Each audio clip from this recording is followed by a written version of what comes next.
আমরা ধারণা করি শেখ মুজিবুর রহমান সাহেব তার সমস্ত যোগ্যতা আন্তরিকতা দিয়ে চেষ্টা করেছেন।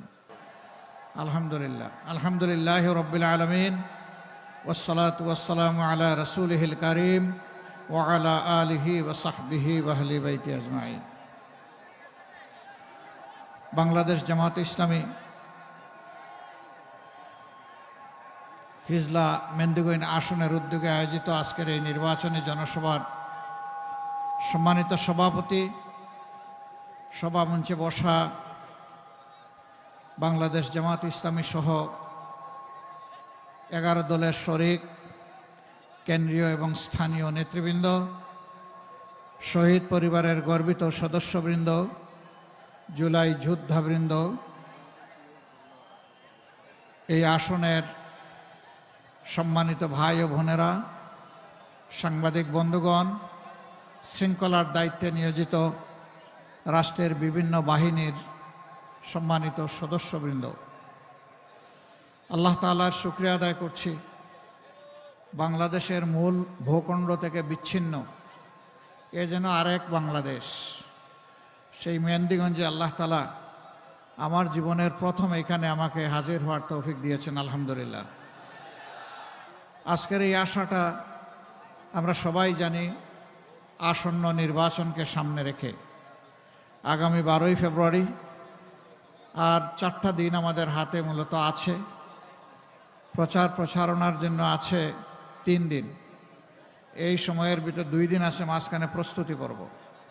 এই সময়ের ভিতরেই বাংলাদেশের জনগণ তারা তাদের সিদ্ধান্ত নেবেন যে আগামীর বাংলাদেশটা কেমন হবে। 1947 সালে এই ভূখণ্ডটি প্রথম পাকিস্তানের অন্তর্ভুক্ত হয়। 23 বছর পূর্ব পাকিস্তান ছিল অখণ্ড পাকিস্তানের অংশ।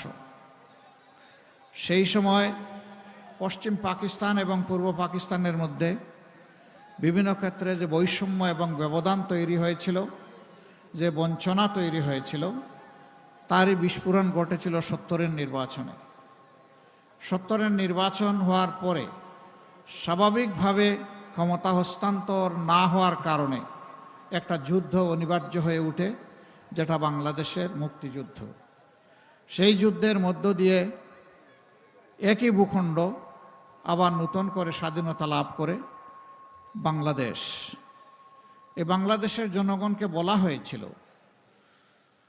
যদি আমরা নিজেদেরকে শাসন করার সুযোগ পাই তাহলে আমরা এই দেশকে ইবনে বতুতা যে দেশ এসে দেখে গেছে সেই দেশে পরিণত করব। অর্থাৎ দেশটি হবে সুজলা সুফলা শস্য শ্যামলা, চতুর্দিকে মানুষ শান্তিতে বসবাস করবে, নিরাপত্তা এখানে শতভাগ নিশ্চিত হবে, মানুষ কাজ পাবে, উন্নয়নের অংশীদার হবে, সমাজের সব ক্ষেত্রে ইনসাফ প্রতিষ্ঠিত হবে, আর কোনো বৈষম্য থাকবে না। কিন্তু না, বাংলাদেশ হওয়ার পর 4 বছরের মতো আওয়ামী লীগ সুযোগ পেয়েছিল দেশটা শাসন করার। কি করেছে কি করে নাই, তখন যারা বিবেকবান ছিলেন, যারা জীবন্ত সাক্ষী ছিলেন, এখন যারা বেঁচে আছেন তারা এটা ভালো করেই জানেন। তারা দেশটাকে কার্যত একটি গুরুস্থানে পরিণত করেছিল। জায়গায় জায়গায় ছুপ ছুপ রক্ত আর খাড়ি খাড়ি লাশ, ব্যাংক ডাকাতি, বড় নেতার ছেলেরা পর্যন্ত ব্যাংক ডাকাতিতে লেগে গেল। মা বোনরা ইজ্জত নিয়ে ঘর থেকে বের হয়ে আবার ফিরতে পারবে তার কোনো নিশ্চয়তা ছিল না। রিলিফ আসলো বিপন্ন বাংলাদেশের অসহায় মানুষের জন্যে, সেই রিলিফ বাংলাদেশ পর্যন্ত পৌঁছতে পারল না, তার আগেই বিক্রি হয়ে গেল। 74-এর দুর্ভিক্ষে লক্ষ লক্ষ মানুষ মারা গেল, তাদের দাফন করার মতো সরকারের কোনো সময় ছিল না। জনগণ যেভাবে পেরেছে সেই বেওয়ারিশ লাশদেরকে দাফন করেছে। ঢাকা আঞ্জুমানে মুফিদুল ইসলাম এই দায়িত্ব পালন করেছে। শুধু মুফিদুল ইসলামই কয়েক হাজার নয়, লক্ষ লাশ তারা দাফন করেছে। এমন একটি বাংলাদেশ তখন আমরা পেয়েছিলাম। আমরা ধারণা করি শেখ মুজিবুর রহমান সাহেব তার সমস্ত যোগ্যতা আন্তরিকতা দিয়ে চেষ্টা করেছেন, কিন্তু 71 দিনই বাংলাদেশ চালাতে পারবেন না। তার প্রয়োজন হবে তার সহযোগীদের সহযোগিতা। সেই সহযোগিতা তিনি পান নাই। আক্ষেপ করে অনেক কথাই তিনি বলে গেছেন, আমি এগুলো এখন বলতে চাই না। এরপরের পর্ব শুরু হলো।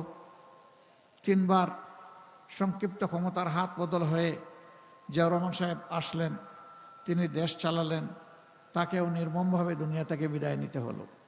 যেভাবে শেখ মুজিব সাহেব নিলেন সপরিবারে, ব্যতিক্রম শুধু এতটা যে তার পরিবারের অন্যান্য সদস্যদের কোনো ক্ষতি সাধন না করে তাকে খুন করা হলো।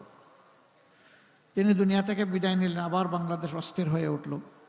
কিছুদিন এইরকম চললো। সত্তার সাহেব আসলেন, সামাল দিতে পারলেন না। তার হাত থেকে দায়িত্ব ফসকে অন্যের হাতে চলে গেল এবং সেটা আইনসঙ্গত জায়গায় যায়নি, অন্য জায়গায় চলে গেল। 9 বছর তিনি শাসন করেছেন। তিনিও যা দিয়েছেন দেশবাসী তার সাক্ষী। তবে সেই সময় দুটা জিনিস খুব মারাত্মক আকার ধারণ করেছিল। একটা হচ্ছে তিনি নির্বাচনের জান কবজ করেছিলেন। তখনকার একটা স্লোগান ছিল 10টা হুন্ডা 20টা গুন্ডা, নির্বাচন ঠান্ডা। দুর্নীতিকে তিনি বাজারজাত করেছিলেন, জাতীয়করণ করেছিলেন।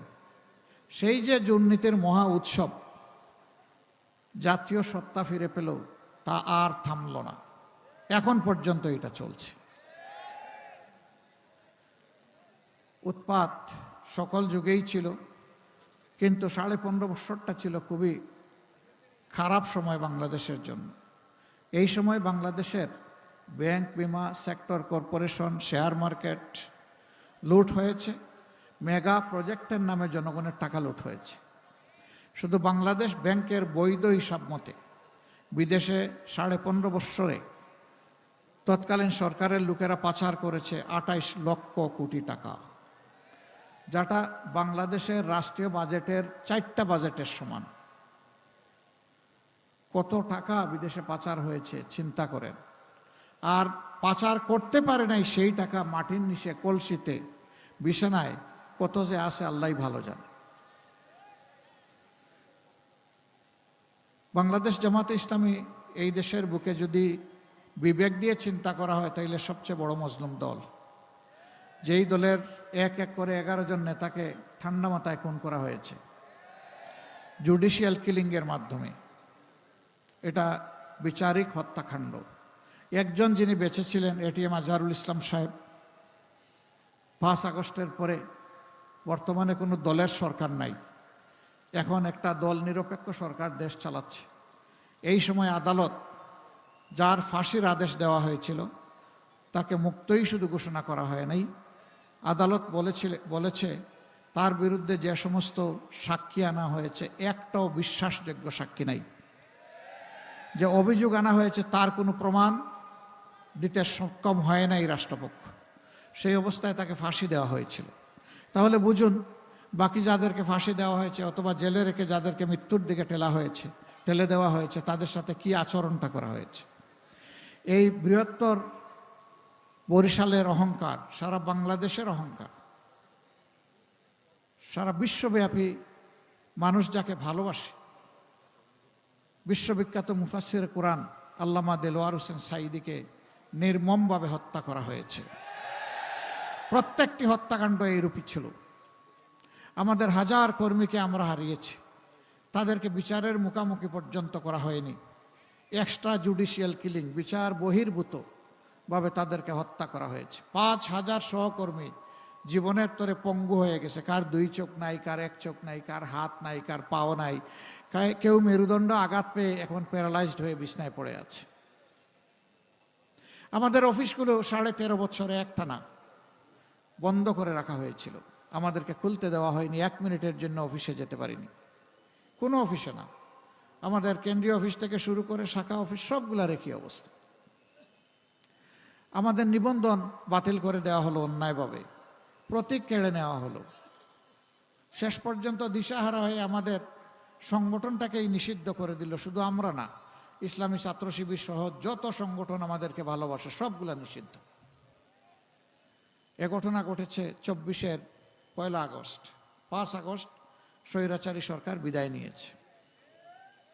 সম্মানিত ভাই ও বন্ধুগণ, এরপরে দেখেন একমাত্র দল যাদের নেতৃবৃন্দের ঘর বাড়ি বোলডোজার দিয়ে ভেঙে ছাই করে ফেলা হয়েছিল, হাজার হাজার কর্মীকে চাকরি থেকে বরখাস্ত করা হয়েছিল, সাসপেন্ড করা হয়েছিল, লক্ষ লক্ষ সহকর্মীর বিরুদ্ধে মামলা দিয়ে কার্যত গোটা বাংলাদেশকেই জেলে পরিণত করা হয়েছিল।